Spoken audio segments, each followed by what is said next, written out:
Welcome to everyone that is here this morning that's also listening or will listen to this. And this is week 4, part 4 of Unraveling the Strands of Christian Nationalism. So let us pray the opening prayer. All things come from you, O God, and we return. To you we return. All things emerge in your great river of life, and into you we vanish again. At the beginning of this day we wake, not as separate streams, but as countless currents in a single flow, the flow of this day's dawning, the flow of this day's delight, the flow of this day's sorrows, your flow, O God, in the twistings and turnings of this new day.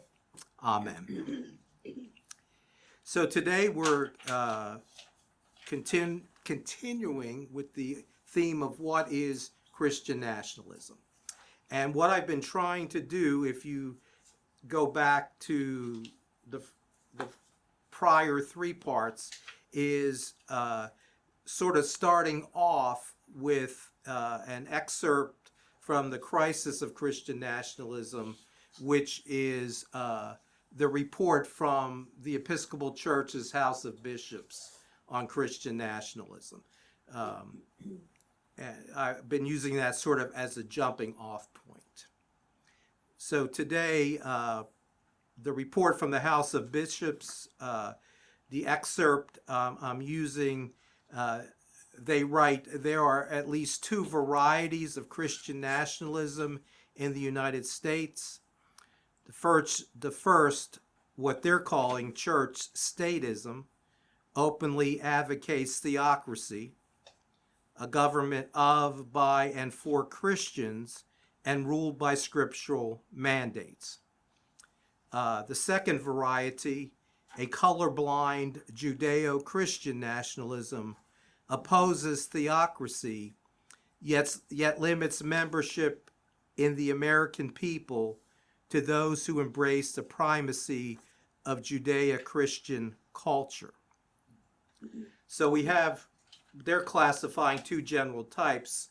We're going to look at what is, they're calling church statism, basically based on an article that appeared in the Wall Street Journal after, it appeared last Saturday, Sunday, but after the Charlie Kirk Memorial service. And I want to thank everyone who sent me articles because once that service occurred, then there was reaction, either news reporting or opinion writing on, and they all touch upon Christian nationalism. So I read something from the New York Times. Thank you. I read something from the Washington Post. Thank you. And I read something from CNN. Thank you. So, and that's fine. But it just shows, unless you have your head in the sand with news, that this is a hot topic that, in my opinion, is not going away, because the environment is ripe for this. So, and that brings me to what I want to call the second section, the quiet rise of Christian dominionism. And you'll see how that ties to theocracy here, or church statism, as I go through this. In a recent Wall Street Journal article, and I have the sources, I always list sources. The sources for this are at the end of this section, but the Wall Street Journal article last week, over the weekend, and the article is entitled, "Douglas Wilson Wants the U.S. to be a Christian Republic. MAGA is listening." Okay, so in this recent Wall Street Journal article, the writer of the article labels Douglas Wilson as the incendiary pastor who calls for taking away women's right to vote and barring non-Christians from holding office. And these are direct quotes from the article. Okay, so I'm always trying to be very careful that I don't slander, speak ill of somebody, and I want to use quotes. So I'm using quotes. Okay, Wilson co-founded the Communion of Reformed Evangelical Churches, often called CREC, a Calvinist denomination, in 1998. Now, let me just say, when I say Calvinist, that historically,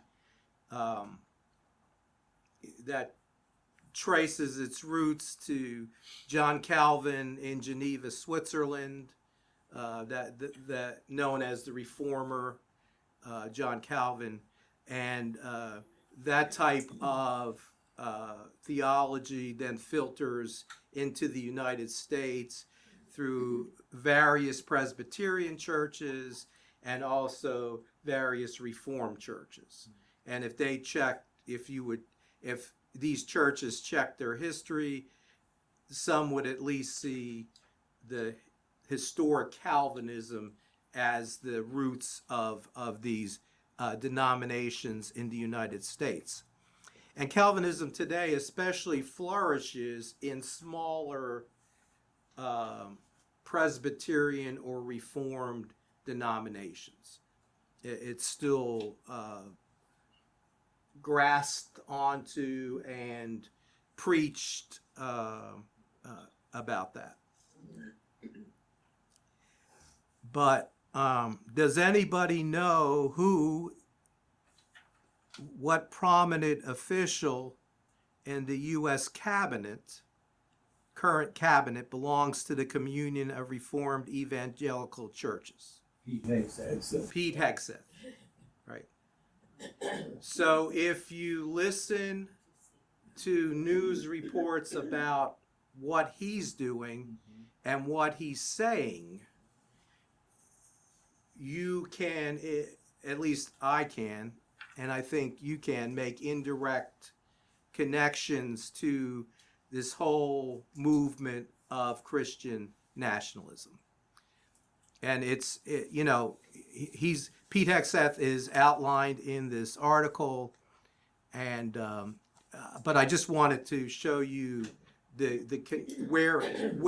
what these connections are out in our world. Okay, so in Wilson's vision of a biblically oriented America, abortion would be illegal, so would same-sex relations, LGBTQ pride parades, and other public displays of what he calls sexual immorality. One of Wilson's core messages is that the Bible creates a hierarchy in society. Jesus is the Lord of all domains, while in the home, women are subservient to men. Wilson believes the basic unit of democracy should be the household. Each household gets a vote, with the husband and father controlling the ballot. Okay, these are direct quotes. Okay. He's gonna live in my house. He just wants some beer. So J.D. Vance thinks that if you have more children, you should have a weighted ballot. Yeah. That's a part of this. It's an offshoot of the offshoot. Yeah. Yeah, and we could go through all these offshoots. But I'm doing this so you see just how prominent it is. Even though we might not be directly embracing this or in the middle of this, we certainly are connected with people, neighbors, friends, family members that will embrace some variety of this. And like I've said in past sessions, this view of Judeo-Christian, Christian nationalism has been around for a number of decades. Okay, that we are founded as a Judeo-Christian nation.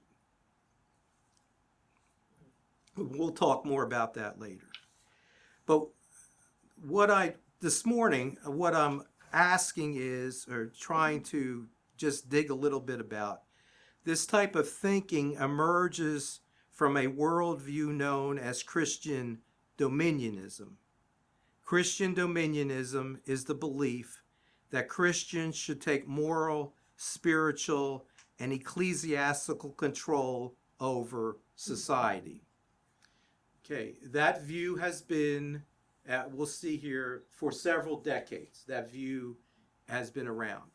And where you'll find this view still prominent is in these smaller denominations or groups of Reformed churches. There will always be some of that there, because it's sort of, I'm not going to say it causes it to expand, but at least it finds a comfortable resting place. So here's one for you this is from my own experience. So when I was in the military and I was in my early 20s, I went with I would go with some friends to a smaller group known at that time as the Reformed Presbyterian Church, which, if you know the history of Presbyterianism, if you check it out, everyone's merging with everybody else, right? And this church, eventually it merged into what is known as the Presbyterian Church in America. And you'll see those churches around. But I ran into a family who believed in what was called British Israelism. British Israelism. Now, anyone want to guess if you take those two words apart?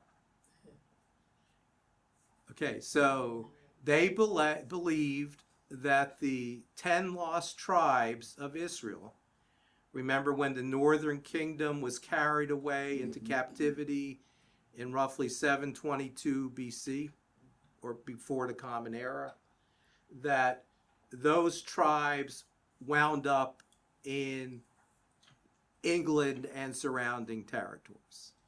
And so that they're the 10, Britain has the 10 lost tribes in it somehow. But then it also led them to have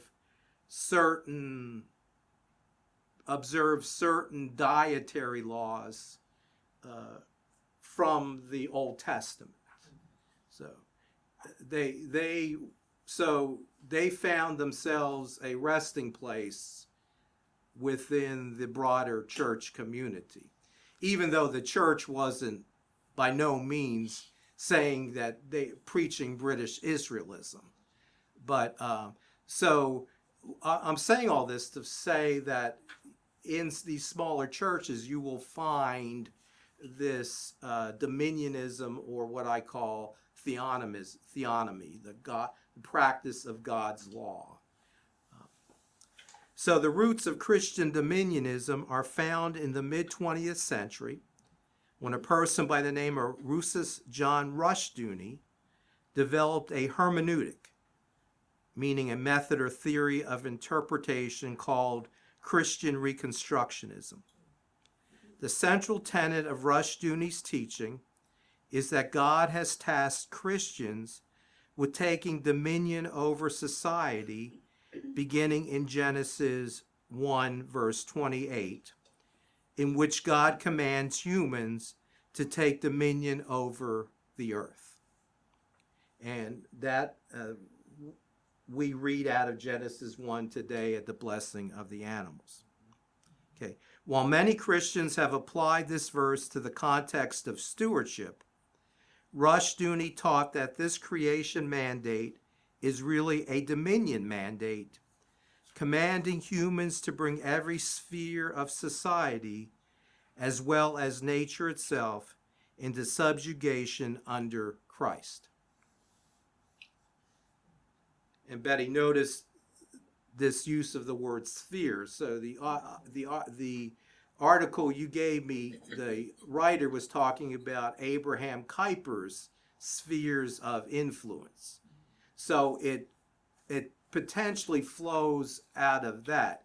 Kuyper was a Dutch Reformed theologian. So they're not doing anything new. They're just reinterpreting what is already out there and turning it into a system of belief or a system of theology. So in Rushdoony's view, Christ's sacrificial death nullified the fall and subsequent curse of Genesis 3 and enabled Christians to perfectly follow God's law. Notice, enabled Christians, okay? Reconstructionism is a guidebook for Christians to reconstruct society according to Rushdoony's understanding of Mosaic law. And by Mosaic law, we usually mean the 5 books, first books of the Old Testament, known as the Pentateuch, or the Torah, the instruction. And law is heavily in the book of Leviticus. There is basically a code book, if you were to look in Leviticus at what you must do, what you should not do. For who was this written for? So we have to apply our own interpretation, our own hermeneutic, our interpretation. Who was those books of Moses, the Mosaic law? Who were they written for? Israelites, yes. God's people at that time. Context. Yeah, that's the context. Now we could spend days unraveling all that. But you see, I want you to see that what's being used is no new material. It's just how is it being interpreted and put together.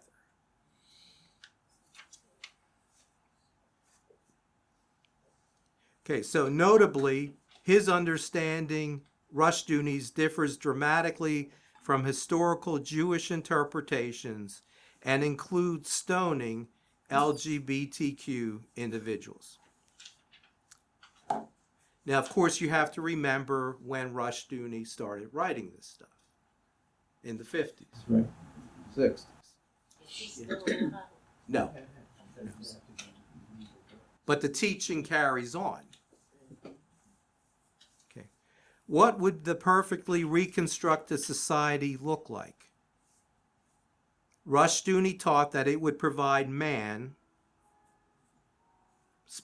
or humans, specifically the male gender, with the greatest possible freedom due to the absence of a government that currently limits that freedom. A federal government would no longer be responsible for laws that govern public safety, social programs, including public schools and welfare, or just about anything else. Instead, society would be reconstructed so that the male-headed family and local church fulfill the roles that currently belong to the government, which would have the authority only to protect private property and punish capital offenses. Families and churches, as the cornerstones of the reconstructed society, would implement Mosaic law, with Christ as king over what would have become a Christian nation. Is it just me, or does this sound like Roman rule? I'll let you answer that one. Yeah. Okay, so I'm just doing a brief overview because I want you to see what we're dealing with today, where some of that is coming from. So in these smaller churches, who would gravitate if this was being taught? I mean, what type of folks? Holding what type of views? Maybe I should say it that way, because I'm not trying to put down folks. We're conservative. Well, more conservative, but not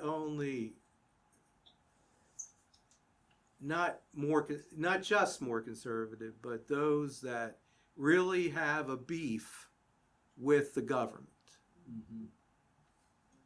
Because this says the government really should just be on the side. And that the Christian nation would be ruled over by families and churches. This almost goes back to federal versus states' rights discussion back in the late 1700s, early 1800s. Who should have the authority? Yes. Yes. Joe, were some of these also prevalent in some of the non-denominational churches that we see out there today that are also very conservative? It could be. So I hear some of this same stuff from people who Right. go to Westover or go to other non-denominational churches. And you probably hear more about Judeo-Christian nation. It all sort of blends together, but Judeo-Christian nation doesn't.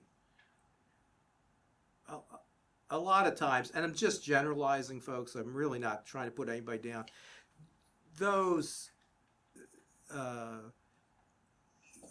that's held by a number of people with varying degrees of what that means. But you're right. And I was talking to someone this past week about this, and oftentimes these churches that hold, I'll just say, some comparable beliefs, oftentimes it's dependent upon who the pastor or the teaching pastor is and what he or she is emphasizing. Right. That's generally the person that builds the church. Yes. Those Right. they're following. At that time. At that time. As long as the pastor's there. Yeah, Right. because I've talked to people at some of those non-denominational, and one time I'm talking to them, they're at Westover, and the next time they're at Mercy Hill, and it had to do with the pastor. Yes. Yeah. And so then, following Rushdoony, a hyper-charismatic movement known as the New Apostolic Reformation, or NAR, picked up on dominionist theology while jettisoning Reconstruction's goal of Mosaic law. The main piece of their theology is known as the Seven Mountain Mandate, or 7MM. This is the NAR form of dominionism. The 7MM suggests that there are 7 mountains of culture, and they are religion and church, family, education, government, media, arts and entertainment, and business and economics. Historically, Christians have focused on only the first mountain by building churches to the neglect of the others. The new revelation for today is that they are to hold positions of leadership over all the mountains of culture so that they can attain dominion over every aspect of society. Again, this almost sounds like spheres that Abraham Kuyper, the Dutch Reformed theologian, talked about. I'm not sure of the dates, but I want to say the 1800s, but so that long ago. but writers that you'll read are quick to acknowledge these spheres of Kuiper's. And then the author of this article, Carrie Ladner, concluded, and she wrote an extensive article. These Christians are hard at work attempting to create their version of a Christian government. If we are concerned about those who stand to lose the most from the excesses and abuses of a deregulated public sphere, we need to pay attention to the development of Christian dominionism. Okay. Any comments, thoughts? Anyone hearing this for the first time? I'm just curious. I'd never even heard of Charlie Kirk until he died. I hadn't either. Yeah. I thought I was the only one. And we're not specifically talking about Charlie Kirk, I know there are a lot of stuff I haven't. right? Which the writer of one article that I read said he had a hard time whether, and I'm just quoting the article, and it was in the New York Times, saying the writer said he had a hard time distinguishing whether Charlie Kirk was evangelizing for Jesus or whether he was evangelizing for the Republican Party. Yeah. What do they think back here where it talks about men, men having kind of dominion over the household and that voting process? What do they think about households with no men at all? We got no votes. We don't vote. I mean, yeah. Yeah. So you see where all that goes. Yeah. I mean, I just sit here and read that and I'm thinking, I know, why should 1800s anybody is where it goes back to. I mean, why do I exist? And then only had the vote. Right. It just scraped me off the bottom of the shoe and, Right. Well, Pretty much. and we can be astounded at this, It's just amazing. It's Yes. irritating. but you have to realize you have friends, neighbors, relatives that are parents that are drinking the groundwater of this. And, I think one way to engage them is simply to ask them questions, like you asked. Depending on what you're discussing. Well, that was the basis of Charlie Kirk's ministry, was answering questions. Or asking questions. Asking questions, yes. And answering questions. It was a debate Right. that carried on. But then and I will admit, I haven't paid a whole lot of attention to him. What I heard. But if you go back and read when all that happened with him, then I obviously going back and reading. But if you read what views he held, you would be, shocked. But how did he gather all the young followers that he It's all gathered? electronic. He did it all Yes. through what people call mainstream media. Right. And you wouldn't believe people that get all their information. I mean, there are gazillions of podcasters. How do people have any time besides listening to podcasters to do anything? They That's do. an important point. I read a study recently that spoke about news and how we receive news. And more Americans are receiving their news from social media and less from the established media, Wall Street Journal, New York Times.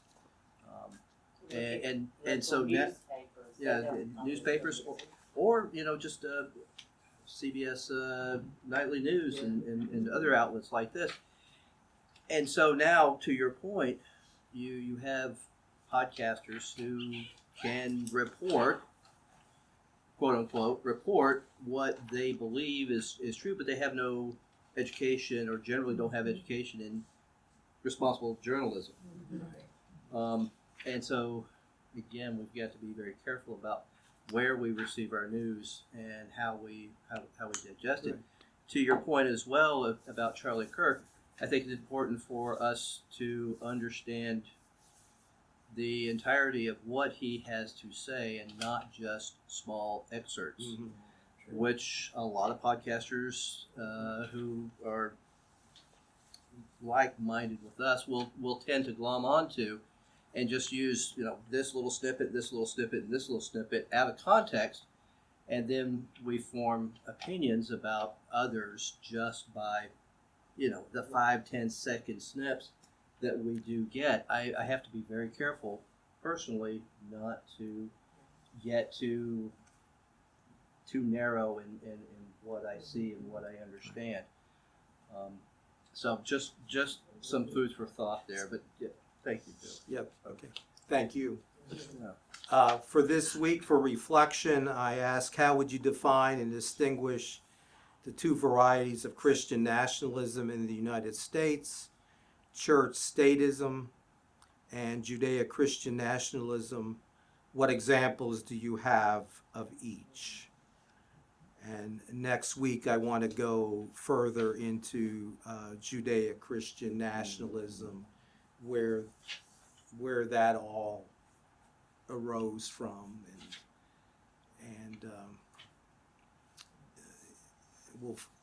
and I believe it's going to lead us back to Jesus' Sermon on the Mount. So, and you are a holy nation. You are a light. You're a city on a hill. That. Okay. So let's use the closing prayer, the prayer of blessing. Blessings on the day born of night. Blessings on the earth wedded to heaven. Blessings on the creatures adored by angels. Blessings on our bodies alive with spirit. Blessings on our minds filled with dreams.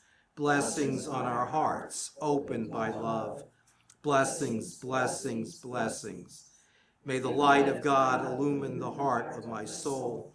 May the flame of Christ kindle me to love. And may the fire of the Spirit free me to live this day, tonight, and forever. Amen. Okay. Well, thank you, everyone. Thank you.